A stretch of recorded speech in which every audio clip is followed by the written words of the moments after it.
Hello everyone and welcome to our new episode of the Expat Career and Lifestyle podcast. This is Dominika, your host, and today I am coming to you with a very special guest, Dahl from Denmark, actually from US, but she is living in Denmark now, and she's a career consultant for internationals in Denmark.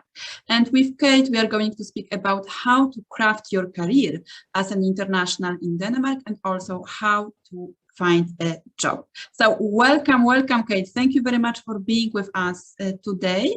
So if you could please tell us a little bit about you and how your international journey started. Yes. So first of all, Dominika, I just want to say thank you for inviting me to be on this podcast. And it's amazing to have the opportunity to talk about not only my journey, but also just, how to go about job searching as an international, or simply put, as a foreigner living in a foreign country. And that is specifically what I focus on in Denmark. And a bit about myself, like you said earlier, I'm an American. I like to say I'm Detroit because it sounds more, how to put it? It sounds a little bit more like strong, like to say the term like badass. Like it sounds like you're a little bit more gangster. Like I like to make the joke that Eminem is my homeboy, etc. But anyways, but I am I come from a village outside of Detroit. Where I come from is very conservative, very religious orientated. And so to make a long story short, I didn't really fit into the community that I was in. I always felt more like an outcast. I never felt that my ideas were accepted and that they were different from what the religion was preaching. And then I met two exchange students. One was a German and one was a Dane. And they changed my life, where they accepted my ideas for who I am, and they're like, oh yeah, we totally get where you're coming from. And I was like, really?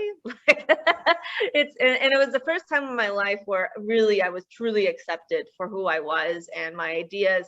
And so I came to visit Denmark, like back in, oh my gosh, like 2007 or 8. It was years ago, where I came to visit my best friend, the exchange student from my high school, saw how Denmark was, and then I thought, wow, Europe, because it's funny, because a lot of people who think of Europe, they think of Europe as like a country, right? And I'm like, no, there's many countries within Europe as well. And so, and a lot of Americans think that way as well. So and that's how I thought of, Denmark. I was like, wow, like, Europe is great and would love to come back. And so, and what happened is that I decided during my bachelor's studies to go to Germany because it was cheaper at the time due to the currency exchange rate. And so I did my study abroad, and long story short, I decided to come back to Germany to do my master's studies, because it's a lot cheaper to be a master's student in Germany than it is in the United States. And then I was doing my master's and was also doing my PhD in Flensburg. Flensburg is a town. It's the last town in Germany before you get to Denmark. It's basically the end of the earth for in Germany, whereas it's the beginning for Denmark. We like to make that joke, but anyways. So the exchange student from my high school, when I was studying in Flensburg, he invited me to this party in Denmark. It's called Festelaune. Festelaune, if you could imagine, is more like American Halloween and the Mexican Fiesta, and you put it together and you have Festelaune. Nice literally, it's a mix of the two, really. And that's where I now met my now husband. And so we've been together in total, we've been together now for 10 years, but we met at that party. One thing led to another. We were in a long distance. When I say long distance, it's in quotation marks, because in a Danish cultural context, a train ride 2 hours away is considered long distance, whereas in American context, that's a weekend relationship, basically. And so Yeah, and then so we were together for some time, and then what happened was, with now going into my story of coming to Denmark, my PhD wasn't going well. I was doing, how do you put it? I was a freelance English teacher as well, teaching children English, and working for various companies. I lost one of my biggest customers, and so things really weren't going well. I wasn't finding the funding for my PhD. And then a friend of mine in China told me to apply for a job there because they needed English. And this was more than 5 years ago. At that time, they needed English teachers desperately. So I applied for the position. I was offered the position, told my boyfriend then, so spoiler alert, he's now my husband. So, and so when when I told him that I was going to take this position, or had the intention to, I remember him being very, silent on the phone, and I told him, well, what's up? And he told me, well, why don't you come move in with me and be with me in Denmark? And I was like, what? Like live with you? And he's like, yeah, why don't you just, why don't we take the next step in our relationship? And that to me was so foreign and so bizarre. It was, for me, just as foreign as going to China, because it was the next step in the relationship, right? So, and even though China is like a whole other ballpark when it comes to culture, etc., compared to the European or the American culture, I just felt that, wow, this is like really a big step. And so when I was making my decision, it took me a few days to decide what to do, but what I did was I made lists. I love lists. And so I was making pros and cons list of going to China versus going to Denmark. And I remember thinking about this for a little while, and then it was more like an epiphany, like when I realized that the list didn't matter once I wrote down the question, what would make me happy? And then once I realized that, I just needed to go for what made me happy, the list did not matter at all. Not at all. So then that's really my story of coming to Denmark. And so I knew that when I came to Denmark, I had to reinvent myself 180 degrees, because when you're in the second biggest city in Aarhus, which is not that comparably big compared to Copenhagen, and using my degree in humanities in Aarhus, I realized, well, there's not a lot I can really do with it. So when I analyzed the market and I analyzed my own skills and competences, I thought, okay, well, sales is what I'm going to go into. And so I worked in the sales startup world for about 5 years. And unfortunately, I had more than 5 positions within that time span. But I decided after some time of the struggle of, keeping a job, that I realized I was doing something right, which was to actually land positions, and which were in the ways that I did it. There is, of course, the Danish cultural context of getting a job, but I was also applying methods, which is not only the American, but also ways of basically communication skills, essentially, like communicating your value. And so, yeah, and then I decided, well, there's a need for what I do. I was doing testing in the market by holding events, saw that there was a huge need, and saw results from my methods and my workshops and my events, and said, you know what, I'm going to do this. And then I became a company, and here I am as now a career consultant for internationals in Denmark. So that's a very long story, but that is, it is in a nutshell. So yeah. So what was your biggest challenge or biggest obstacle, working or looking for a job, or even living as an expat in Denmark? Yeah, so really the biggest challenge that I had to overcome was essentially in the very beginning, and even throughout, was learning how to communicate my value to Danish companies, not only in the Danish cultural context, but also not without losing myself in the process. Because I think as internationals, we tend to forget that when we move to another country, right, we tried to do things in the German way, the Italian way, the Slovakian way, wherever, you know, and taking, you know, the little tips. Of course, there's the general, you know, what you call it, formula of job searching that's pretty global, but we tend to forget not only the cultural nuances, but when we start to put in the cultural nuances, we forget to put in who we are as people, and also as internationals, and saying, look, I have value, I have worth. I'm not going to, you know, give up my morals and values in order to, you know, concede 100%. And I think I was really trying to be too Danish. There's this cultural context of Jentelo, actually. And what Jentelo is a Danish philosophy from, oh gosh, like, you know, from the early 20th century. And the idea of this Jentelo, or law of Jente, is the idea of not bragging or boasting or thinking highly of yourself. And I think this is one of the other biggest challenges, because as an American, we tend, or as myself as an American, you know, we want to be, how to put it, we want acceptance. We want to be told that we're doing a good job, and Danes don't do that. Like, they just expect you to do your job and get the job done, essentially. And when you're applying for a job, you need to put in your achievements, but do it in a Danish cultural context for saying, oh, I'm not number one. Oh, like you would say, you do things as part of a team, for example, and say that you wouldn't say that yourself did this. You would say you would do it and focus in on a team aspect. And I think that was a huge challenge, is balancing this Danish cultural context without losing myself as an American. And I think it's still a challenge for me, even, you know, having Career Denmark as my business, and I'm still struggling with that.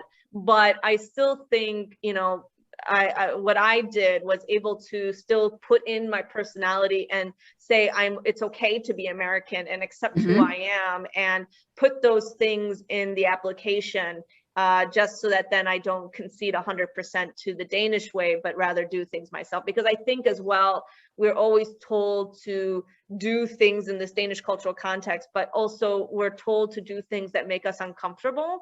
So don't, and that's the other thing, is like, don't ever do, that's another tip I would just give, is don't do anything that makes you uncomfortable. If it makes you uncomfortable, don't do it, because, you know, how to put it, yeah, you need to, of course, conform, but don't do something that makes you feel like you're,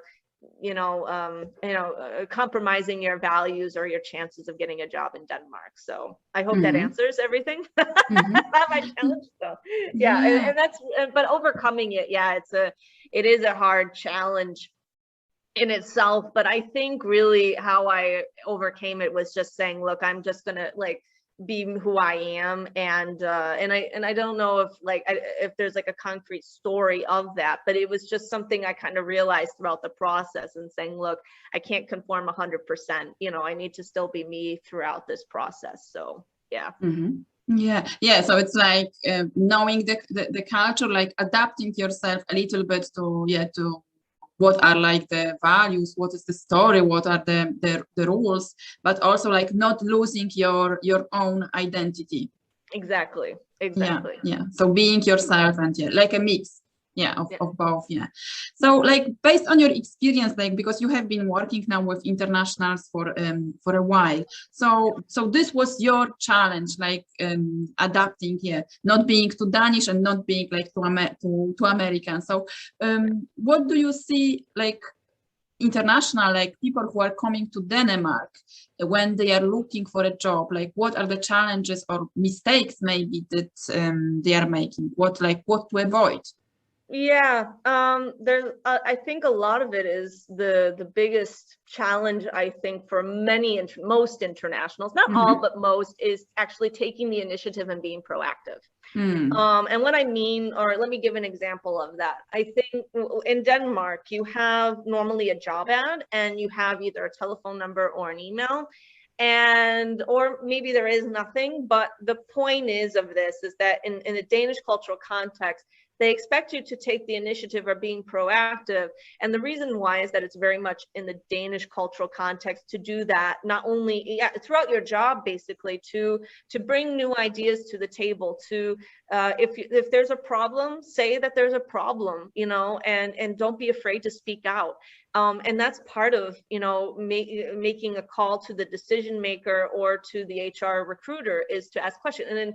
And I think the reason why it's a huge problem for many internationals to make a call or, you know, send an email with questions, is that there's a fear of rejection or being rejected, to be quite frank.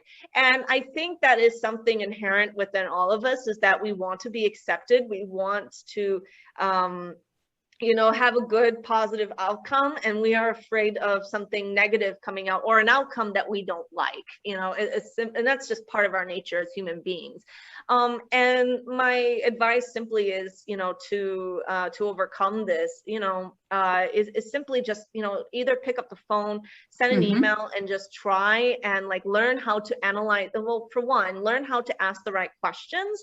That's very important, because I think we tend to forget it's not only about, you know, targeting the application, it's about building professional relationships. That's very important, at least in a Danish cultural context, because even if it might not work out for this particular position, they could remember you, and maybe you'll get something later. Or, you know, you have a good connection with them, you connect with them on LinkedIn, and they, you know, follow your content or, you know, post or whatever, and then they find, oh, well, you know, and then they remember you still, and then they're going to, you know, maybe invite you for an interview later on down the road. So it's really about planting seeds, and that's what it is. So it's just about taking initiative, being proactive, you know, making LinkedIn posts. That's another way of being proactive, not just putting your CV out there and saying, oh, hope the LinkedIn gods that I'm going to get a job. You know, that's not how it works. You need to bring value, be proactive with LinkedIn, networking, like learn how to network online. You know, that's so important as well. And I think that is just one of the biggest obstacles. I mean, there are so many. We can talk about like Danish language as well. That is another big obstacle. Yes, and I've had so many debates about Danish language because it's so complicated. Like, it depends on your field.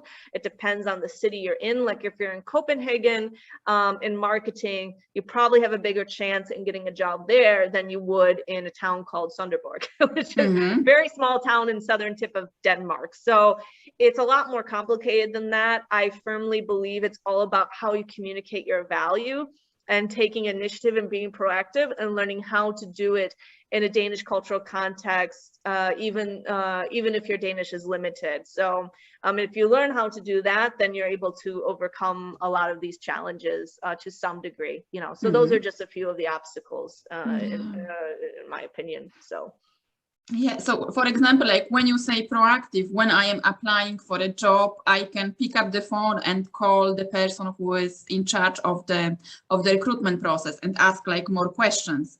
Or if the number is provided, yes. Like there in Denmark, you have to respect boundaries.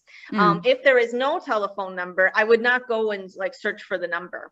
You know, if there's a number provided in the job ad, do it. But that's the other thing. You need to know how to talk to a recruiter or the HR person or versus a decision maker. And what I mean by decision maker is that it's not always the HR person. It could be someone with, let's say, IT. It could be the CTO. It could be the senior data scientist, for example. So it's not always an HR person or a recruiter that you're talking to. It will be someone sometimes within that department that is part of the hiring process too, that you can reach out to. That is very special in Denmark. That is not, it's not like that in other countries. So it is learning about how to you know, how to talk to certain people and knowing, okay, this is who I'm talking to, you know, senior data scientist versus HR person, you know, what kind of questions am I going to ask and how do I go about this call? So it's about learning the difference between the two, really. So yeah. Okay, yeah, learning how to communicate, online and also offline. Yeah, so networking, for example, on LinkedIn, you can contact people, you can connect with them. Yep. On LinkedIn. Exactly. Yeah. Exactly. Yeah. So like, what do you see right now? For example, someone is moving to Denmark and is thinking about applying for a job or looking for a job and is exploring like jobs, what the market is offering. So like, what are the most required skills that you have to on the Danish job market right now? Yeah, so it's funny because yeah, if you're going to go for, if I understand the question correctly, the fields that are in demand are like, as of now, like as it is in globally, like IT right now is very hot, engineering is very hot right now. Of course, being a doctor or a nurse, those are very hot. But what I would say, because I don't know everything at the top of my head, but there's a great, I'm going to actually send the link to you so you can, it'll be so it can be in the description for anyone who's interested. There is a website called New i Denmark, or New in Denmark, as it's registered. And you can actually look on Google even and look for Positive List Denmark. And so what the positive list is that there's actually two of them. One is called skilled labor, as one is for highly educated. And what this positive list means is that this is a list by the Danish government that says this is what we need in the Danish labor market right now. And whether you're an EU citizen or not, this is a really great tool to find out what is in the market as of now. And it's refreshed every July 1st and January 1st. And you can actually see what is in, like, in demand. I've actually seen really bizarre how to say needs or fields. For example, I've seen priests, I've seen organists, I've those the most bizarre ones, but I have seen those on the list. There's also, I see right now bricklayers, I see like painters, like there's a lot of positions out there. But and the reason why now is that the Danish market, even like right now, even though COVID cases are currently rising right now, and we might be, going for future lockdowns again, hopefully not, crossing my fingers, there is still a high demand in the market. And so as of now, it's booming. And so, which could change, you never know with the COVID situation. But as of now, Denmark is in really big need of labor. So that doesn't matter if you're skilled or highly educated. But one thing I have to say is that you simply need a sponsor. And what that have a sponsor means is that the only way for you to really come to Denmark as a non-EU citizen is to have an employer saying, look, I'm going to, give you a salary and I'll meet the visa requirements, and here it is. Because if you're not able to have that, then it's not going to work. I'm sorry to say. I mean, I'm an American, but I've been under like old rules, and I've been able to come here for a while for different reasons. But yeah, if you're just coming here from work and are not an EU citizen, you just simply have to apply. It's for a position. It's as simple as that. Because recruiting, I'm not saying recruiting isn't big, it's just not as big as maybe in other countries like in India, United States, or in other parts of the world, where recruiting is a much more integral part than it is in in other countries. But because the labor market is so low right now and there's a huge need, that could change within the next 6 months, and I predict that. So it could, that could change. So, but yeah, that would be my answer. yeah. Thank you very much. Yeah, thank you for sharing the link. So please send it to me, so I will post it with the show notes, because the question that I get like very often is, how is the job market in?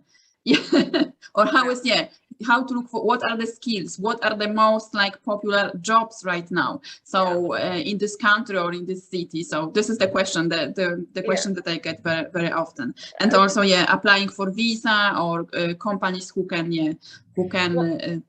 help you with that. Yeah, exactly. But I want to also add regarding skills, because in Denmark it's not only about hard skills, which is what if we're talking like hard skills, meaning like C#, JavaScript, anything that is more technical, whereas soft skills, teamwork, teamwork, while balancing teamwork and being independent, intercultural and interpersonal communication skills, these are soft skills. And in Denmark, soft skills are also a really big part of job searching, because in Denmark, the personality has to also be the right fit. And this is a huge part of getting a job in Denmark. So, and this is where I have, could make some debates, especially with Danish career coaches as well. Is that it is a huge part of job searching. And sometimes they might take someone who has less experience, than someone who has more experience, because they're simply the right fit. So it's really important to have these soft skills and to be able to balance showing your personality while being professional. And that's also, this is actually to another challenge I would actually put in. So when it comes to skills, definitely like focus on teamwork and mention communication skills, especially intercultural skills and interpersonal skills, because in Denmark, immigration is a new phenomenon in the late 20th century. I think some historians might challenge me on that as well, but I mean, it's mostly we've seen during these refugee crises, at least in Denmark, where highly educated are able to somehow get to Denmark and come here, make a new life, and then we see that the refugees or immigrants can fill in the needs and niche of where the demand meets, right? And I think it's just important, sorry, I just lost my train of thought. I was going somewhere with this, but the point is that when you need to just balance your soft skills and hard skills, and to mix and to balance those when it comes to skills in general, and not just the field and the demand, etc. So and then maybe another tip I would give is like when you go for certain job portals, try to put in keywords and different titles, and then see if that if you can see the needs and the demand, because sometimes what the government says is different than the actual reality, because we tend to forget as well that they only update this every 6 months, right? So they can be a little bit behind on what it is. I'll give an example, like with the COVID situation that happened in March, like a year and a half ago, and then it just like the job or the demand of labor plummeted, so it was a very, very high unemployment, very high unemployment. So what they actually said at that time didn't really quite match it. So it's only a tool that you can use, right? So you need to find, use portals and find the right portals or job portals, to kind of look for your needs and niches, because in Denmark as well, there are specific portals that are, for example, that are best for sales, some for engineering, for IT, etc. So like use the right portals for that when you're job searching, and then find out, okay, is there really a need or is there not? And then you can kind of make analysis by, linking up the two together with what the government says and what the actual reality of the situation is. So, yeah. Yeah. So it's like doing your own research. Yeah. Researching. Yeah, and exactly. Yeah. So if you can tell us like briefly, what are the main differences while preparing your CV for Danish job market? So it can be like it's completely different, I think, from the US one. Yeah, even like the European standard CV is completely different from the US one. But are there like any particular things that we have to remember to put on the CV or not to like put them? Like, for example, a photo, your date of birth. So what are those? Yeah, so the one big thing in Denmark is having a photo. I actually have some critique on that and my own opinions on that. But you should have a photo or professionally headshot photo done, because it also shows that to take yourself seriously, or at least it shows that it shows simply You take yourself seriously, and therefore the employer needs to take you seriously because you have taken yourself seriously. It also just it can also make a difference in saying, okay, a photo that's professionally done versus someone who just did a back wall and just did a photo, that could be a big changer, a game changer to decide, who they're going to pick for an interview. So I definitely say, like, get a good headshot photographer that understands body language and what you want to portray to the employer. The other thing, I mean, a lot of career consultants advise, in my opinion, that they advise to put in your nationality and your birthday.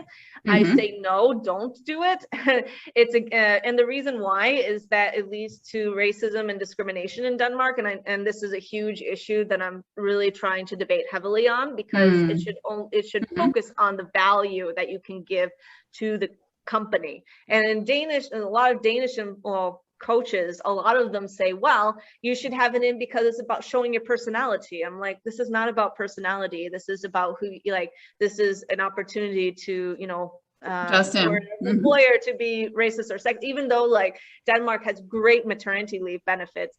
Still, even though the employer has to pay for some of it, and no one wants, and the employers don't want to pay that, right? So they will, even though, there's a huge debate about that, and I know that opinion, what I say, is not popular, but I know, especially for minority women, or like us, we would be more or less discriminated against, and so that's why I say don't put in your age or your nationality, your birthday, even though Danish career coaches might say this. Not all of them do, of course, but some I have heard through the grapevine advise that for internationals, and I say no, don't do that. Also, what's another big difference is the personal profile. Personal profile is about 3 to 5 sentences long that says very briefly a really short summary of your career. It's a very big challenge to have, and it shows, like, not only some basic skills and competences that are most important to the employer. It also shows, like, a summary of how many years of experience you have, who you are as a person, and how you're able to contribute to the company. And doing that in 3 to 5 sentences is a very, very big challenge. And I actually had an interesting discussion with a Danish employer about this, and it could go, and it's an interesting way to do it, and I think it's fine that you do it either way. Like, either focus it, like, some people focus on the past, but also, like, the most important thing is, like, to make sure that you focus it on, like, how you can contribute to the company in the future. And that's what you need to balance with this whole personal profile. So it has to be really sharp and very, very sweet to the point. And I would say those are the main differences with the CV that you need to put in, or what is debated here in Denmark. Yeah. So, like, in all this job search, so sometimes often we can lose our motivation because no one is getting in touch, or we are not getting answer, we are not getting invitation for interviews. So you can feel like unmotivated, or just give up and come back home. Right. So how, like, based on your own experience and working with internationals, how do you keep your motivation up while you're looking for a fulfilling career? Yeah, that's a really good question. You can do, there's many things you can do. You can, join groups, to help motivate you. But I think the downside of joining these so-called motivational groups or, like, buddies, is that I find, especially with, here in Denmark, I think because it's a country that is very hard for internationals to feel accepted and feel belonged here, that sometimes internationals kind of group themselves and talk too negatively about their situation. And when you are, when you join these groups where there's too much negativity, you kind of get sucked up in this, and then you're put into a hole, and then you dig the hole deeper and deeper and deeper, and then at some point it's really hard for you to get out, unless someone throws you a rope that, and hopefully you can get out of it. but that's what I'm trying to say is like when you join groups that can help motivate you and people who can motivate you, make sure it's positive. I'm not saying like superficial positive, like there's a difference between being realistic and having someone to encourage you and to keep going through a realistic lens approach. And so just try to find the right people that can be, and don't have people that can suck you in through the negativity. Or you can also hire like a professional like coach, that could be yourself or me, or could be someone else, whoever, because I think when someone invests in themselves, who they can relate to, that can also like boost their productivity and motivation. I know that with my own students or people or internationals who invest in me, is that they are able to get jobs much more quickly than someone who maybe hasn't, and they looked for 2 years, didn't invest in themselves, and then maybe it's taken them 2-3 years, and sometimes it's good to have that investment just to get something quickly, or increase the chance of getting something more quickly. Because I think sometimes when you hire someone, it not only changes your mindset, but also helps you, in a more positive mindset, but it also depends on who you decide to invest in, right? So it has to be relatable, and it's someone that you say, yes, this person can motivate me and help me in a more realistic way. So also you can look at, the market and say, okay, who's the best match for me? And maybe that could be you, it could be me, it could be someone else, whoever. So that would be another tip I would give, just to help, with motivation in general, if you think that would help. So yeah, fantastic. So thank you very much for sharing that and being with us today. So what are like your projects for the future, and how people can get in touch with you if they want to explore more about job search in Denmark? Yeah, sure. So I am, my upcoming projects are actually going to be in Copenhagen as of now, and I'm going to be in Kolding and in Aalborg in this month in November, where I'm either giving free motivational talks for those living in Denmark, and also doing courses that are funded by, I work with unions and A-Kassas and so on. So these are the big projects coming up this November. So if you are past November 2021 at this point and you're watching this video, you can keep following my Facebook page, Career Denmark, or LinkedIn, where I'm working with future municipalities here in Denmark, and with organizations, different A-Kassa. A-Kassa is basically an unemployment insurance system here in Denmark that you pay into, so that when you become unemployed, you can get help or money to help support you essentially while you're looking for a job. And you can also take courses through these unemployment insurance systems, and that's what I'm also trying to do and in the future. So those will be coming up. I can't say yet because they haven't been confirmed, but if you follow my pages and follow me, you'll be informed of all these free events that I'll be doing. If you are members of a union or unemployment, or if you're living in the region, or I will be probably doing online in 2022. So just follow me for those events.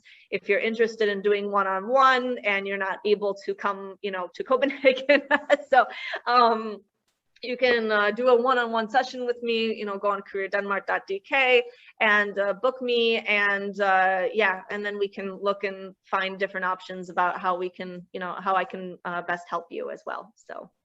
Great. So I will put the link to your website with the show notes, so people can go and learn more and get in touch. So thank you very much for being with us and sharing your experience. Thank you very much to our listeners, or to those who are watching the video version. So please tell us what are your learning points from this interview? What are your challenges? Maybe you are living in Denmark right now. So what are your questions or your own insights? Share in the comments, and I will be back with another episode soon. Thank you very much, Kate. Thank you. Yes, thank you, Damika. Bye-bye. Bye.